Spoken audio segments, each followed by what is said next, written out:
Sri Lanka is historically known as the Pearl of the Indian Ocean, with its geographical location facilitating it to be a very active centre in the maritime Silk Route since ancient times.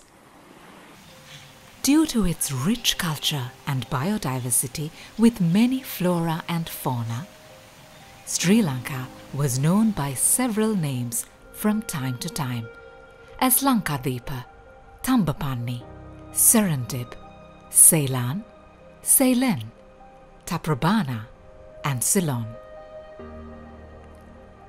Natural shipping lanes around Sri Lanka were formed by sea winds and ocean current, and the island is blessed with many natural harbours like Gokarna, Mahatitha and Godavari. Beside natural harbours, there are many constructed harbours around the island, which enables the international shipping network. And among them, Colombo Harbour is the 23rd busiest harbour in the world, augmented with Galle, Hambantota and Oluville. Sri Lanka is well known around the globe for its high-quality natural spices grown in a lush tropical climate. After all, this tropical natural weather and climate conditions have been the crucial factor for its rich biodiversity. Despite being a small island nation of 65,610 square kilometers, Sri Lanka has 4 main rainfall patterns with multiple origins. Majority of the annual rainfall comes from 2 monsoons, along with convective and cyclonic rains. Annual rainfall of 900 millimeters or less is experienced in the dry zone due to the northeast monsoon, and around 5,000 millimeters of annual rainfall is experienced due to the southwest monsoon in the more humid areas called the western slopes of the Central Hills. Cloud forests of central highlands of the island, including Adams Peak, capture rainwater which seeps in and recharges groundwater when the surface is not degraded and could absorb water. With gradual flow, this water feeds into the rivers and streams and flow downstream towards the reservoirs and tanks. Due to the widespread network of rivers, canals and streams throughout the country, every drop of rainwater that falls on the island will flow down to one of more than 100 river basins around the country, resulting in a natural flow through many rivers to the sea. Sri Lanka receives an average 2,000 millimeters of rain annually, amounting to about 130 billion cubic meters of water.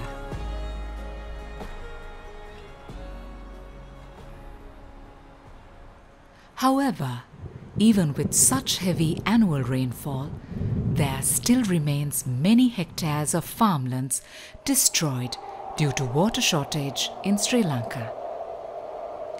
Due to the lack of water for cultivation, the number of fallow fields are increasing day by day. In the dry zone, it has become difficult to obtain clean drinking water. Additionally, water sources are destroyed due to natural disasters like floods in the wet zone, causing severe damage to the entire infrastructure, private properties and livelihoods, including the regional economy.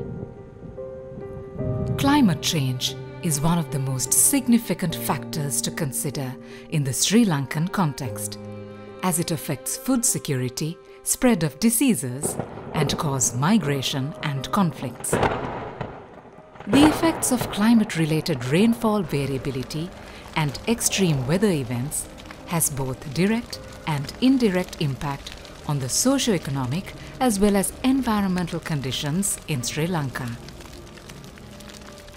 Most natural disasters such as droughts, floods, landslides, seawater intrusion, and man-made disasters such as human-animal conflict are water-related. It needs comprehensive understanding of the water cycle, climate impacts, and use of global and traditional knowledge to improve tree cover, land uses, and human actions to ensure reasonable mitigation of such disasters.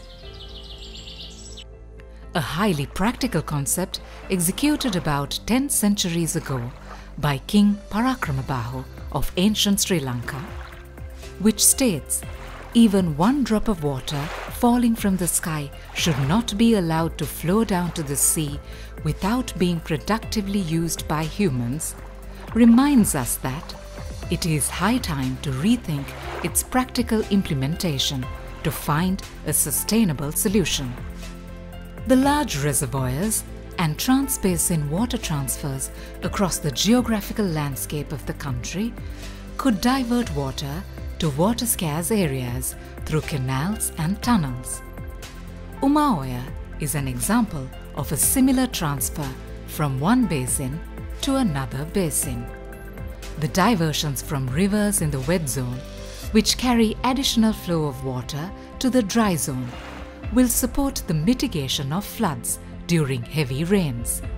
Several such trans-basin diversions in upper and middle western slopes of the central hills are required to mitigate the climate change variabilities in the south.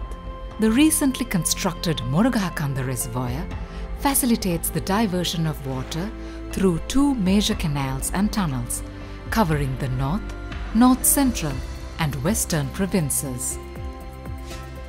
However, as the volume of water diverted from Morugahakanda is not adequate to cater to the entire requirement in the northern province, water from the Randhenigala Reservoir is planned to be diverted along a tunnel to the newly built Kaluganga Reservoir and from there to the Morugahakanda Reservoir to facilitate onward transmission to the northern part of the country through the north-central Grand Canal. The dams built on the upper part of the Ging and Nilvala rivers will control the floods in the districts of Mathara and Galle, while the diversion will feed the Hambantota district, which is in dire need of water. This will provide the necessary water for Hambantota port and the industrial city. The proposed Kumbukkangoya project will cover a large area of the entire southeast region. The lower Malvathuoya Reservoir, which is built across the Malvathuoya, the largest river in Sri Lanka, which originates from the dry zone, will control the floods in 2 districts, Anuradhapura and Vaunia. And this will also provide water to the area known as the Rice Bowl in the downstream region. The 2 rivers Kalani and Kalu, which flow through the wet zone, carry a large stream of water to the sea. Due to heavy volume of water flow throughout the year, the western regions of the country are frequently threatened with floods. Therefore, the dry areas of the northern region of the country can be irrigated by the reservoirs built in the upper reaches of these 2 rivers. River for Jaffna. The long-planned water solution for Jaffna Peninsula will transform some of its saltwater lagoons with fresh water from the northeast monsoon rains for both drinking and agricultural needs of the people of Jaffna. Domestic rainwater harvesting and pumping are being carried out simultaneously with large water storage and diversions nationally. Rainwater harvesting system will be added for sanitation in urban areas. Installing rainwater harvesting systems in rural areas where there are no sources of water, especially in the dry region, will provide an ideal solution to the problem of drinking water. In order to utilize the natural resources of Sri Lanka as an island, water will be provided to the highland by means of solar-powered water pump systems for the farmlands. At the same time, wind energy may also be utilized for this purpose.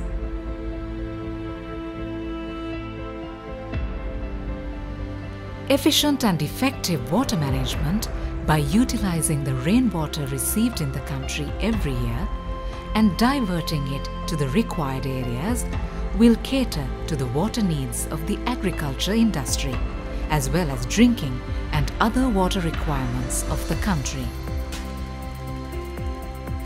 At the same time, natural disasters such as landslides and floods, as well as animal-human conflicts, may also be minimized by restoring ecosystems. This holistic and sustainable approach will be a practical and long-lasting solution not only for climate change mitigation, but also to achieve many SDG goals by building resilience. Additionally, there will be a huge contribution towards solving the existing energy crisis as a result of providing energy through additional hydropower generation to the national grid. As a result, the considerable cost of fossil fuels used for power generation can be saved, and the carbon emissions to the environment will be reduced to a great extent. As only 35 billion cubic meters are required to cater to the existing requirement in the country, if at least 75 billion cubic meters of the 130 billion cubic meters of annual rainfall could be harvested and stored for the country's water needs, it will be a sustainable solution for the future. By implementing an integrated water management plan that covers the entire country, it will be possible to successfully mitigate and adapt to the current and future climate change crisis. The water management in the country could be more practical and precise with the use of sophisticated management tools to manage water quality and quantity. Holistic climate-resilient water management practices with active engagement of all stakeholder agencies, including central, provincial and local government administrations, international development partners, corporate sector, academia, CBOs and beneficiary communities will ensure sustainable water management practices that will successfully address severe climate change variabilities we are faced with today.